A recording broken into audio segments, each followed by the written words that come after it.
Go for it.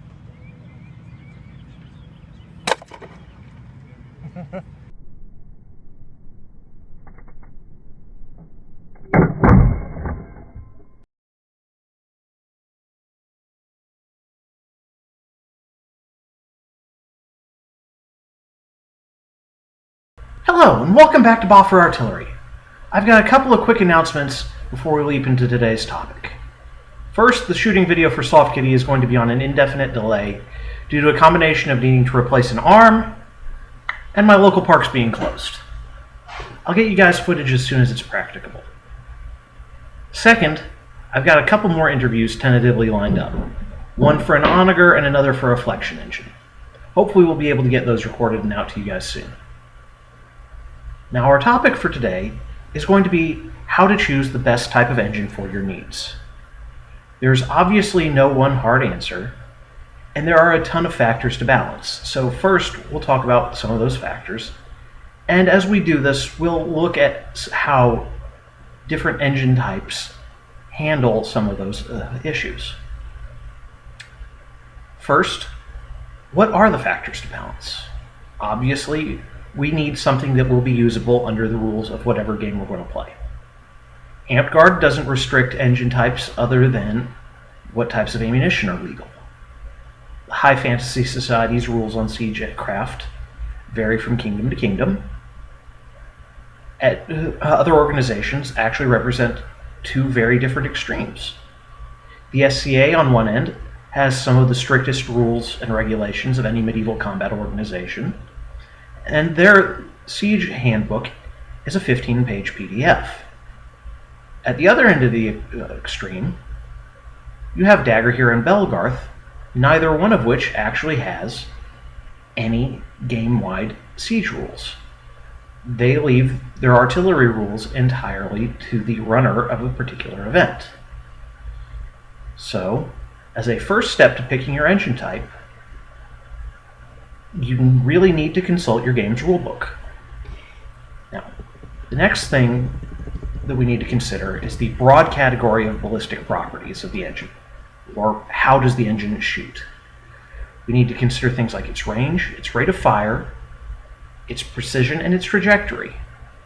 Intended ammunition fits into this somewhat as well, because whether or not you're shooting one round or several rounds at a given point in time does actually impact your ballistic performance. Now, we'll look at trajectory first, as that will actually narrow things down more than almost any of the other ballistic properties.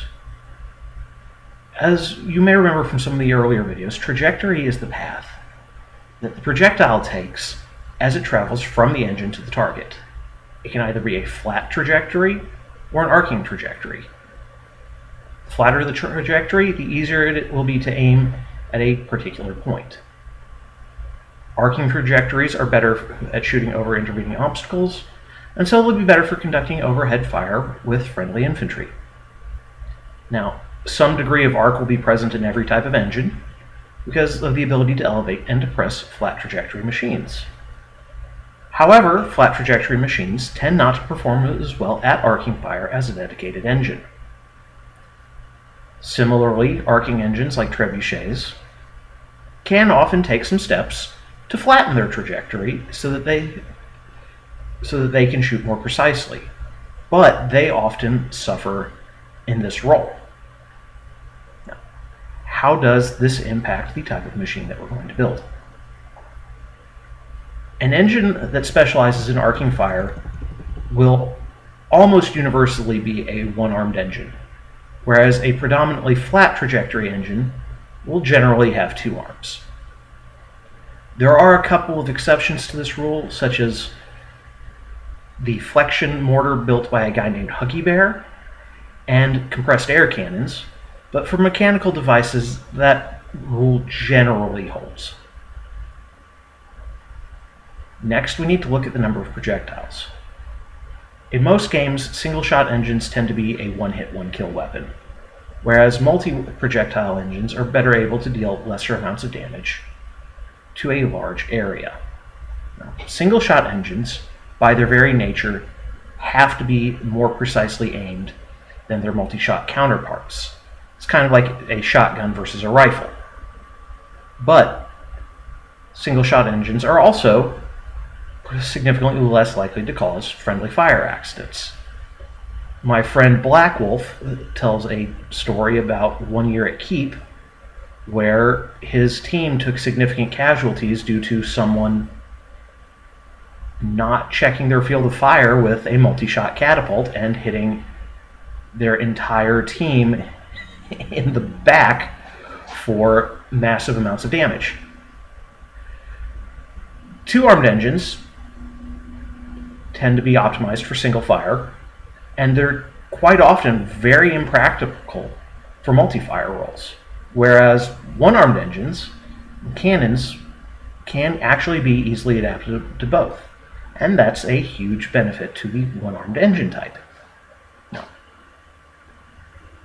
rate of fire is a little trickier to handle than trajectory. All other things being equal, a weapon that can only shoot a handful of times per game is going to be less useful than an engine that can discharge nearly 100 rounds per minute. However, the slower rate of fire simplifies issues with supplying ammunition. A trebuchet that can fire once per minute needs, at most, 30 loads for a half-hour long game, whereas a polybolos or repeating catapult could actually need thousands of rounds to sustain its rate of fire for the entirety of that game. Now, the polybolos obviously will score significantly more kills during that time period, but it's going to be much, much harder to supply with ammunition. Range, ideally we should always strive to maximize our engagement range, but there are practical limits to the necessity of such, and there are safety limits to how much power we can put behind the machine. If our battlefield are 400 feet across, there's no real benefit to being able to shoot out to 600 feet. However, at the other end of the spectrum, if a machine is only able to shoot out to 50 feet, then the crew and the machine itself will be extremely vulnerable to counter-battery action, from archers, casters, people with thrown weapons. Potentially even a sudden charge of heavy infantry could break through a line and be enough to drive the crew away from the machine. So we should look at making the machine powerful enough to reach out and touch someone at least far enough away to keep the artillery safe. The flip side of that is we need to make the machine weak enough to still be able to shoot it safely at humans. And the reality is there are a lot of variables in these machines, and when you build something, you need to safety test before you take it out and use it in a battle game for the first time. The next ballistic point we should consider is ease of aim. Now, if you watch the mechanical dissection of the soft kitty, then you'll know that that type of machine can be rapidly and easily traversed through a full 360-degree circle, thus making it ideal for precision aiming and handling emergencies. Larger machines like onagers and trebuchets generally require rotating the entire machine if you need to shift your point of aim left or right more than a few degrees. However, that type of machine makes it easier to maintain your point of aim once it's established. Thus, if you need to hit a stationary target, or you need to hit the exact same spot over and over and over again once you are dialed in on the target, then a larger, more difficult to aim engine will be superior. The problem with that is you have to get it dialed in, which can, generally speaking, require turning the engine a lot. This leads us into issues with the portability of the engine. There are two different aspects to portability that we need to consider. The first is how we're going to get our engine to and from events. When I built the soft kitty, I designed it to break down into several small components and because of that, it easily fit inside the trunk of my old Saturn L200. I was able to fit the soft kitty, weekend gear for me and another person, ammunition, everything in that little bitty trunk easily. When I designed the warm kitty, however, I made an error in my design that caused her not to break down into nearly as small of components. So, because of that, I couldn't actually fit her in my car, and she wasn't able to go to events for about 6 months after she was completed. Now, shortly after that, the transmission in my Saturn died, and it was cheaper to buy a used pickup truck than to repair the Saturn. But that was still a problem. I actually made the dealership measure the bed of the truck to be sure it would fit both soft kitty and warm kitty before I even took it for a test drive. My trebuchet, the Bugaboo, has a base that, when I designed it, is designed to fit pretty much exactly in the bed of my truck. If I had made it any bigger at all, really, I'd have to rent or buy a trailer to be able to transport it. So you need to consider how you're going to get the machine to event sites when you're designing it. The next aspect of portability is how you're going to move it around on the battlefield. Now, if our range is sufficient to be able to hit any point on the battlefield from where we're going to sight the engine, then in-game portability is a little less important. But there's still the off chance that you'll need to move the machine in order to get a good field of fire. For shorter range engines, the vast majority of engines, you need to look at making the engine portable in some manner. The mortar by Huggy Bear that I mentioned earlier is relatively short range, but it can easily be carried by an infantryman along with the rest of his kit. That machine was wonderfully able to keep up with the line without any real trouble to the player. The soft kitty class engines come in at about 50 pounds, and they require 2 people to displace them on the battlefield. You need one to move the engine, and a second to drag the ammunition wagon. Warm kitty is even heavier and slower, weighing in at almost 130 pounds. It does not displace quickly. Even larger engines, like the Bugaboo, can't really keep up with an infantry line, and thus you run into the possibility that you may not be able to support your infantry if they advance too far. You become more vulnerable to a rush, and so you need to take that into consideration. It's also necessary to think about what the ideal crew of a given engine is going to be. Some games have arbitrary rules stating what the minimum crew is, like older versions of Amped Guard. Prior to the version 8 rule set, all siege engines required a minimum crew of 3, even if they didn't actually need that many people to operate them. Now, in the absence of such a rule, the smaller the crew, generally the better.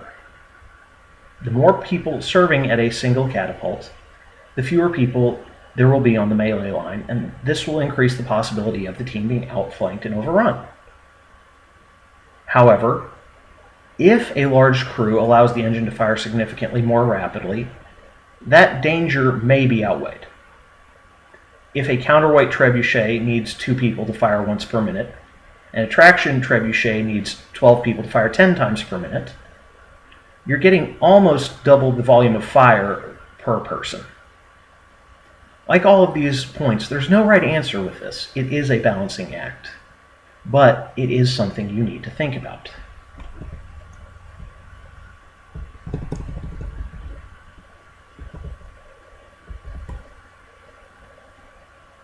The next thing we need to consider is ammunition type. Amp Guard requires all siege engines to hurl arrows, light or heavy thrown weapons, or rocks. The SCA requires that the main body of the siege ammunition be foam, tennis balls, or Siloflex tubing.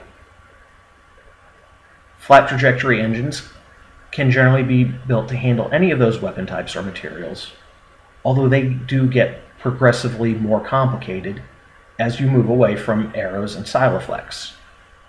Arcing engines are almost never able to handle arrows. There are a couple of exceptions, but again, very strong general rule. However, arcing engines are ideal for the other types of ammunition, especially if you're using them in a multi-shot roll. Arrows and Siloflex are generally easier to aim in a precise manner, but they are also almost always only going to be used in a single fire roll. Again, a couple of exceptions to that, like the Hawacha, but general rule. Since we normally have to make our own ammunition, we need to consider the financial and temporal costs of the ammunition type we're going to use. Arrows for the soft kitty are fairly expensive, whereas the all-fabric spherical ammunition that the Joyous uses are actually quite cheap. And that brings us to our next consideration, one that will be near and dear to a lot of people's hearts: cost. Some types of catapult are more expensive than others. The Polybolos I'm building, the little ball of fur, requires machine parts that on their own cost more than the entirety of the Joyous machine engine does. Much less the rest of the materials for the engine. A decent counterweight trebuchet can be built for $150. If you recall from a couple of videos ago, Kagan Shin's Joyous can be built, if you shop well, for about $90. The soft kitty style machine costs about between $200 and $250.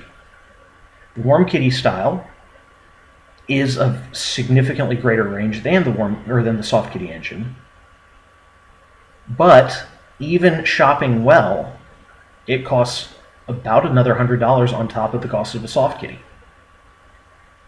The amount that you're willing and able to spend on a machine will impact what you're going to be able to build. The last factor that we need to think about is complexity. I can build a traction trebuchet out of 2x4s, some steel hardware, and a ski never opened in an afternoon. A soft kitty engine can be built in about 40 hours of labor, but it requires following a fairly skilled process. Weaving a torsion spring is far, far tougher and more labor intensive than loading sandbags into a box. Thick oak, like I used on the warm kitty, is very difficult to work with. My miniature onager, on the other hand, I tossed together in a couple of evenings of easy work out of entirely scrap lumber. On the other hand, it is a far weaker engine, and I don't use it really for anything other than as a teaching tool. Again, it's a balancing act. Now, I know I've not really provided any answers, but I'm hoping that this video helps you think a little more clearly about what factors there are when you need to decide on what you're going to build. There are strengths and weaknesses to every type of engine. I happen to be a huge fan of two-armed torsion engines, but they have their downsides. At the end of the day, it's a matter of deciding what balance of these factors, and a few others, will work the best for you. I'm still trying to get that repeating engine fully functional. That's my next build. If you want to learn more, check out my books in the description below. Thank you for watching, and I'll catch you in the next video. Tschüss!